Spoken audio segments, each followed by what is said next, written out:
Un saludo, mi apreciado hermano, mi apreciada hermana. Hoy tenemos el repaso de la lección número 2 del último trimestre de este año para el día sábado 12 de octubre de 2024. Y el título de la lección es Signos de Divinidad.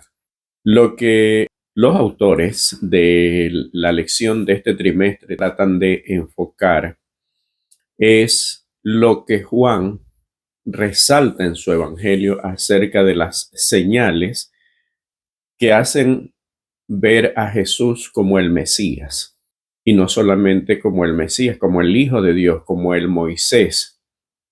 Recordemos que los líderes religiosos, los escribas, los fariseos, los sacerdotes, todos los que tenían que ver con la parte espiritual del pueblo de Israel, habían enseñado que estaban esperando un libertador tipo Moisés. En la lección de la semana anterior vimos algunas de las señales que hizo Jesús y esta semana otras. Y las de esta semana están semejantes o similares a las señales que hizo Moisés. Por lo tanto, Juan trata de demostrar de que Jesús es el Mesías. Y algo más, se sabe, pues la Biblia enseña de que todos los judíos eran hijos de Abraham. Pero el deseo de tener un libertador tipo Moisés había hecho que se olviden de Abraham. De manera que se hablaba más de Moisés que de Abraham. Y eso lo registran los evangelios. Cuando le pedían señal, todos decían y hablaban de las señales de Moisés. ¿Qué señales haces tú? Entonces Jesús, su ministerio fue lleno de señales, de milagros. Y como decía Juan, pues no se pueden contar todas las señales y milagros que hizo Jesús, porque no cabrían en el mundo los libros. El versículo de memoria para esta semana está en el libro de San Juan, capítulo 11, versículos 25 y 26. Jesús respondió: Yo soy la resurrección y la vida, el que cree en mí, aunque muera, vivirá. Todo aquel que vive y cree en mí no morirá para siempre. ¿Crees esto? Esta semana estaremos viendo acerca de un Jesús que es Dios, que dejó los atrios celestiales. Y en el Antiguo Testamento a Jesús se lo presenta como el Jehová, como el yo soy. De manera que muchos textos, infinidad de textos en el Antiguo Testamento ya estaban hablando de cómo vendría el Hijo de Dios. Por ejemplo, Isaías dice: porque un niño nos es nacido, hijos nos es dado, y el principado sobre sus hombres, y será su nombre admirable, consejero, Padre eterno, Dios fuerte, príncipe de paz. Y ahí está hablando acerca de lo que representaba Jesús, de que era el Hijo de Dios. Y muchos textos en el Antiguo Testamento hablan. Daniel, por ejemplo, ya hablaba acerca del Hijo de Dios. Recordemos que Jesús, cuando se refería a sí mismo, hablaba como el Hijo del Hombre. Daniel, en el capítulo 9, ve a un anciano de días, que se entiende que es el Padre, que se sienta y ve a uno como hijo de hombre. Uno como hijo de hombre que se acerca al anciano de días. Recordemos que Nabucodonosor ve a uno como hijo de los dioses. Se entiende que Daniel le había explicado cómo era, y esto dice Ellen White, le había explicado cómo era el Hijo de Dios. Entonces, la divinidad de Jesús está mostrada porque está predicha en muchos libros proféticos. Isaías, Daniel, varios hablaron acerca de el nacimiento de el Hijo de Dios. Ahora, uno de los milagros que trata la lección de esta semana es la alimentación de 5,000. Y se entiende que son mucho más que 5,000, porque dice que era sin contar mujeres y niños. Si solamente hubiera una mujer y un niño por cada hombre, pues estaríamos hablando de 15,000 personas. Es una cantidad asombrosa. Hay varios paralelismos en este milagro. Jesús es el maná Moisés les da el maná, ¿verdad? Jesús los alimenta. De paso, en este milagro se corre el riesgo, Jesús, de que lo vean como el proveedor. ¿Qué era lo que pensaban los judíos? Vamos a entrar en guerra con los romanos. Ahora sí, va a venir el libertador, va a entrar en guerra con los romanos, alimentando cerca de 15,000 personas. Ya no tenemos que temer por las provisiones porque el ejército estará bien abastecido. Y Jesús hace milagros, sana heridos, sana enfermos. Eso quiere decir que los que caigan en batalla hasta los puede resucitar. No va a haber problema. Porque Jesús dice que después de este milagro se retira de allí, sabiendo que querían proclamarlo rey. Entonces, ¿dónde estaba? En la montaña. Moisés, ¿dónde recibió la ley y dónde habló con Dios y dónde se encontró con Dios? En una montaña. Y así hay muchos paralelismos. Pero yo quiero resaltar la generosidad de un niño. Ese milagro no hubiera sido posible si no hubiera habido un niño que entrega su alimento. Y lo entrega todo, porque él pudo haber dicho, a ver, aquí tengo 5 panes y 2 peces, yo les voy a dar 2 panes y un pez y yo me voy a quedar con los otros 3 panes y un pez. Hubiera sido lo justo, pero no, él lo entrega todo. El niño que había ido varias veces, seguramente, a ver a Jesús, que su madre precavida le había dado el alimento porque sabía que de pronto se iba a tardar y no quería que esté con hambre. Este niño practica una de las leyes del cielo, el dar. Dios vive para dar. Cristo vivió solamente para dar al punto de que dio su propia vida. Los ángeles están allí solamente para dar servicio a nosotros, al mundo caído. En el libro Ministerios de los Ángeles, Ellen White dice que ellos están prestos, están listos, están esperando una orden de Dios para poder socorrernos en los momentos de la aflicción o de la tentación. ¿Qué aprendemos del ejemplo de este niño? Este ya estaba practicando una de las leyes del cielo, la dadivosidad. ¿Cómo está nuestra dadivosidad? Aquí hay una lección de mayordomía. ¿Estás siendo dadivoso? ¿Cómo está tu relación con Dios, con el diezmo, con tus ofrendas? ¿Ofrendas todo lo que tienes? ¿Ofrendas lo mejor? ¿Ofrendas de corazón como hizo este niño? Miren qué hermosura. Cuando las personas tienen un encuentro con Cristo no pueden ser la misma. El ejemplo de Zaqueo. Jesús no le pidió nada, pero él dijo, si a alguien yo he robado, pues le voy a devolver cuadruplicado. Nació de su corazón transformado. Y este niño igual. ¡Qué generosidad!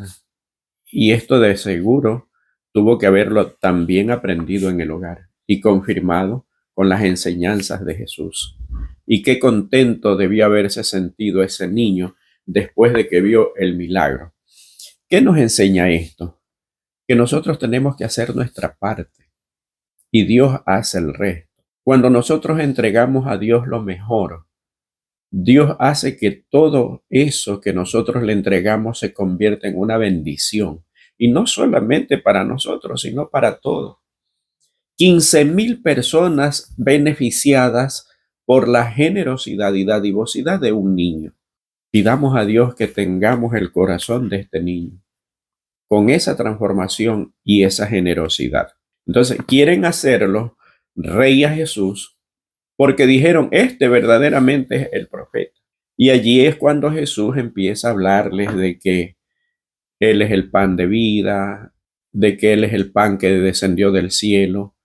Jesús sabe que lo quieren hacer rey, pero si Él aceptaba, en ese momento se terminaba su ministerio, porque ahí sí tenían cómo acusarlo contra Roma. Y si bien es cierto que el pueblo judío no podía aplicar la pena de muerte, ya tenían argumentos para decirle a los romanos que estaba queriendo atentar contra el reino de César. Jesús no lo permite, pero esta situación hace de que Satanás siembre en la mente de las personas la duda de decir, Si éste no quiere proclamarse rey a pesar de todas las señales que está haciendo, eso quiere decir que ni él mismo está seguro de ser el Hijo de Dios.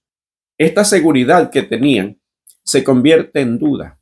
Y no era que Jesús tenía dudas acerca de quién era, sino que esa no era la forma de salvar a la humanidad. A veces nosotros queremos prevalecer en nuestros conceptos y nuestras opiniones, aun cuando es bastante posible, o quizás bastante seguro, de que estén alejados de lo que es el plan divino. Había también la creencia, y eso lo dicen los discípulos, de que cuando una persona tenía alguna enfermedad era producto de su pecado. Había un ciego y los discípulos, confirmando esta forma de pensar del pueblo judío, le dicen a Jesús: Maestro, ¿quién pecó? ¿Este hombre o sus padres? Y Jesús le enseña que no necesariamente tiene que ser producto del pecado una enfermedad. El libro de Job, por ejemplo, enseña acerca de lo que le sucedió a Job. Y no es porque era un pecador. Dice la Biblia que Job era perfecto y recto, temeroso de Dios y apartado del mal. No voy a ahondar en el ejemplo de Job, pero si ustedes quieren saber más acerca de la vida de Job, yo tengo unos videos que están grabados aquí en el canal. Lo que tienes que hacer es buscar, se titulan Job o Dios. Y ahí veremos la experiencia de Job, cómo sus amigos tenían la misma manera de pensar y fueron a acusarlo en lugar de ir a consolarlo, fueron a acusarlo, a decirle, pues, confiesa ante Dios que eres un pecador. Por eso no vamos a ahondar en esta situación. Pero ¿qué pasa? Que Jesús hace un milagro, a propósito escupe en tierra, hace lodo con la saliva y el polvo, le pone en los ojos al ciego y lo manda a lavarse. ¿Con qué propósito hizo eso? Recuerden que la semana pasada habíamos dicho que habían 39 tradiciones con las que se había cargado el día de reposo, de manera que ya no era delicia, como dice Isaías, ¿verdad? Sino que lo habían convertido en una verdadera carga. Y ese es el propósito de Satanás. Satanás, cuando no puede inducir a las personas a negar la ley de Dios, hace que se convierta en una carga, que nosotros la veamos como una carga y no como una delicia. No veamos el mandamiento santo, justo y bueno, ¿verdad? Como dice la Sagrada Escritura. Pero sin embargo, los líderes religiosos creían que este ciego había nacido así producto del pecado. Él no tenía esperanza, según ellos, ¿verdad? Cuando Jesús lo sana, se concentran en dos situaciones. La primera era cómo este hombre, siendo pecador, pues recupera la vista. Y la segunda, cómo es que alguien que se dice ser el profeta, el enviado, el Hijo de Dios, está transgrediendo el sábado, según ellos. Jesús jamás transgredió el sábado.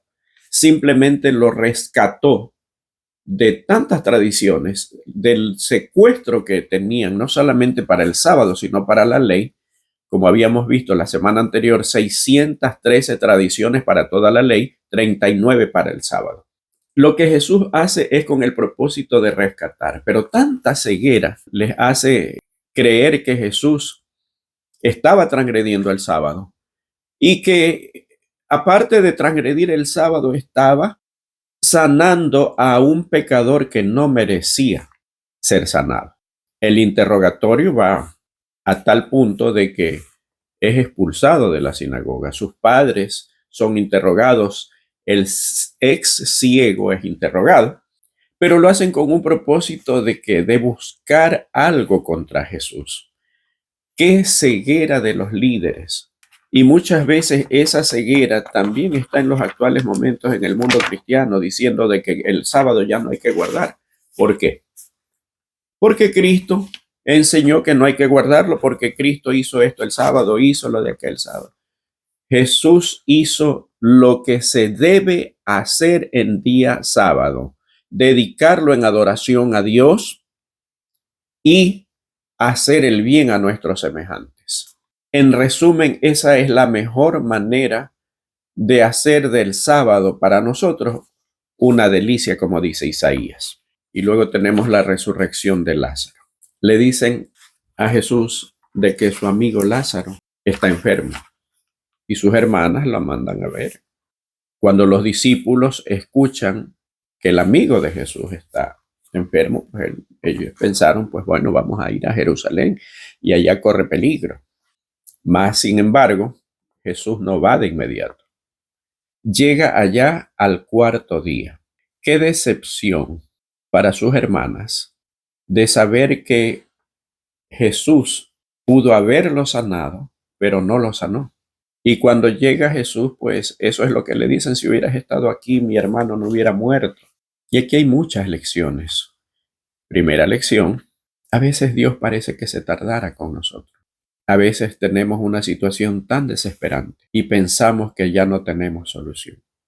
Pero es precisamente allí cuando ya nosotros dejamos de intervenir en soluciones que no son solución.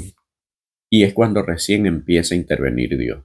Jesús llega, estaba mucha gente consolando a Marta y a María, pero habían también los espías enviados de los líderes religiosos, porque recuerden que querían matar a Jesús. Jesús llega, pero antes de entrar en la casa se queda afuera y pide ir a la tumba y pregunta dónde lo pusieron.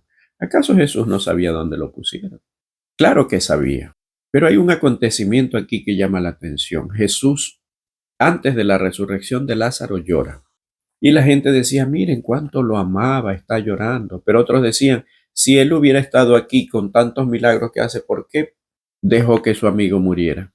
Y de hecho, el deseo de toda la gente dice que a los discípulos, los líderes religiosos, cuando estaban ahí y tenían oportunidad, o los espías que ellos enviaban, le decían: ustedes en vano siguen a este maestro.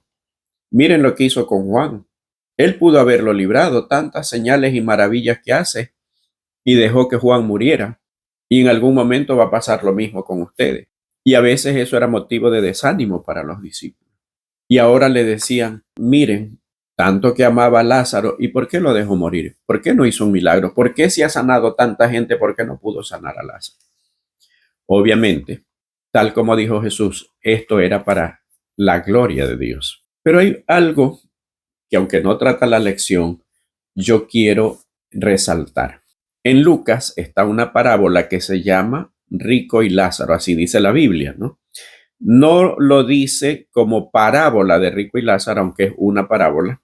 Simplemente dice Rico y Lázaro. ¿Por qué lo dice así, de esta manera? Recordemos que las ediciones de la Biblia están en manos de las Sociedades Bíblicas Unidas, las cuales están conformadas en su mayoría por religiones evangélicas. Ellos, la mayoría de las religiones evangélicas, tienen la creencia de que una persona cuando muere y es buena va al seno de Abraham, y si es mala pues va al infierno. Eso es una creencia real. Como ellos creen en esa doctrina, no le ponen en la Biblia el título parábola del rico y Lázaro, no son, simplemente ponen el rico y Lázaro. Y por ejemplo, voy a poner como ejemplo, voy a tomarme un minuto para poner como ejemplo. Cuando llegamos al día de reposo, por ejemplo, Éxodo 20, del 8 al 11, que está el cuarto mandamiento, que dice: acuérdate del sábado. En lugar de decir acuérdate del sábado para santificarlo, dice acuérdate del día de reposo para santificarlo. Y hay un asterisco ahí y abajo dice aquí equivale a sábado. Eso de aquí equivale a sábado fue puesto a pedido de la Iglesia Adventista porque ellos simplemente iban a poner día de reposo, y la Iglesia Adventista también es aportante de las Sociedades Bíblicas Unidas. Cuando se hizo el reclamo, uno de nuestros eruditos hizo el reclamo. Ellos dijeron que no, que ya las plantillas estaban hechas, pero nunca hicieron el cambio. Porque cuando uno dice aquí equivale a sábado, eso de equivalencia es cuando no hay un día. Pero todo el mundo sabe que sábado es sábado. No equivale. Equivale a algo que no existe en la realidad y que hay que tomar algo similar y decimos esto equivale. Yo quiero comprarme un auto y quiero comprarme un auto convertible que sea marcas Mercedes-Benz, pero bueno, no me alcanza el dinero, no hay el modelo que yo quería, etcétera, etcétera. Entonces me compro uno de otra marca. También es convertible. Este equivale al de la marca Mercedes-Benz. ¿Por qué? Porque en Mercedes-Benz no hay. Pero en el caso del sábado es sábado. Entonces no puede ser equivalencia. La Biblia debería decir, acuérdate del sábado para santificarlo, porque así es como lo escribió Dios. Pero sin embargo, con el propósito de querer desaparecer este cuarto mandamiento. Esto quizás como un análisis. Pero la parábola de rico y Lázaro, todos conocemos la parábola. Estaba el rico, estaba Lázaro. Lo curioso es de que Jesús jamás le pone nombre a los personajes de las historias que él contaba. La moneda perdida, el rico insensato, el hijo pródigo, no le pone nombre ni al padre ni al hijo, ni al rico insensato. El rico se llamaba de esta manera, no. Pero en la parábola de rico y Lázaro le pone nombre, y no precisamente al rico, le pone al pobre. Y miren qué nombre le pone. Le pone el nombre de Lázaro. Cuando habla acerca de la muerte de los dos, tanto del rico y de Lázaro, él aprovecha una creencia que había en ciertos grupos religiosos de los tiempos de Jesús para decir de que el uno fue al seno de Abraham y el otro estaba en un tormento. La parte interesante de esto es de que el rico le dice que estaba en ese lugar de tormento, que tenía sed y que mande, por favor, le pide al padre Abraham, le dice, envía por favor a Lázaro para que moje su dedo y lo ponga en mi lengua porque ya no soporto este tormento. El padre Abraham le dice, no, tú disfrutaste cuando estabas en vida y Lázaro pues comía solo migajas. Ahora es todo lo contrario. Bueno, entonces envíalo a mi casa porque tengo 5 hermanos para que ellos no vengan acá y se arrepientan. Y la respuesta en la figura de Abraham es de que le dice, pues a los profetas tienen, a Moisés y a los profetas tienen, a ellos escúchenlo. Y la última parte que es la más importante. Y le dice, si al Moisés y a los profetas no escuchan, aun cuando alguien se levantare de los muertos, no se arrepentirán. Y era precisamente lo que debía suceder con los líderes religiosos. Y Jesús les estaba diciendo, como se dice en mi país, les estaba dando un jalón de oreja anticipadamente. Pero fueron tan ciegos que ni siquiera con ese ejemplo se dieron cuenta de que Lázaro iba a ser resucitado como testimonio de que él era el Hijo de Dios, de que él era la resurrección y la vida, de que él iba a vencer con la muerte al que tenía el imperio de la muerte. No lo notaron. Lázaro se levanta de los muertos y ni aún así creyeron. Toda la vida pasaron pidiéndole señal a Jesús y Jesús hizo tantas señales que ya no necesitaban más. 4 días de muerto, un cadáver que ya olía mal. Yo no sé cómo están tus problemas. Quizás tienes problemas de tanto tiempo atrás y crees que al igual que Lázaro, ya tus problemas están que huelen mal. Pero Jesús quiere hacer un milagro en tu vida. Confía en Él. No desmayes. Sigue orando. Sigue pidiendo a Dios. Sigue leyendo la Biblia. Sigue a los pies de Jesús, como lo hizo María. Y otra lección que aprendemos es de que cuando Jesús va a resucitar a Lázaro, dice, quitad la piedra. Jesús se goza, se agrada en hacer milagros con la colaboración del ser humano. Jesús pudo haber solamente levantado la mano y la piedra o salía corriendo o se hacía pedazos, pero sin embargo pidió quitad la piedra. Nosotros debemos hacer una parte y Jesús hará el resto. Como en la alimentación de las 5,000 personas, un niño entregó lo que tenía y Jesús lo multiplicó. Asimismo nosotros tenemos que hacer nuestra parte. ¿Estás haciendo ya tu parte o estás esperando que Jesús lo haga todo? Y finalmente, a Lázaro querían matarlo porque era el testimonio del poder de Jesús. Era ineludible. Todo el mundo lo había visto. Había fallecido 4 días atrás. Por lo tanto, no quedaba duda. Imagínense, una persona no se podía encerrar en una cueva de una tumba, que eran unas cavernas. No se podía encerrar. solamente se le abría una tumba en el momento en que iban a sepultar a otra persona. Jesús hizo abrir la tumba y todo el mundo vio cómo salió Lázaro. Y saben que después de la resurrección de Lázaro, Lázaro asistió a una fiesta.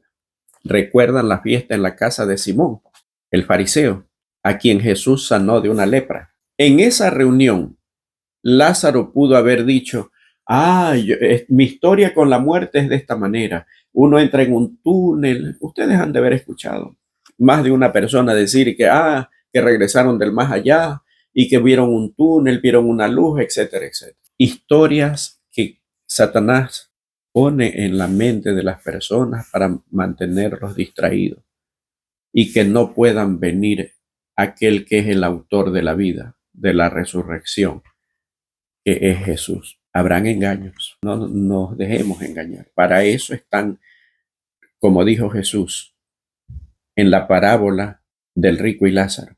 A Moisés y a los profetas tienen, a ellos escuchan. ¿Cómo está tu relación con Dios a través de su palabra? ¿Cuánto tiempo estamos dedicando al estudio y la reflexión de la Biblia?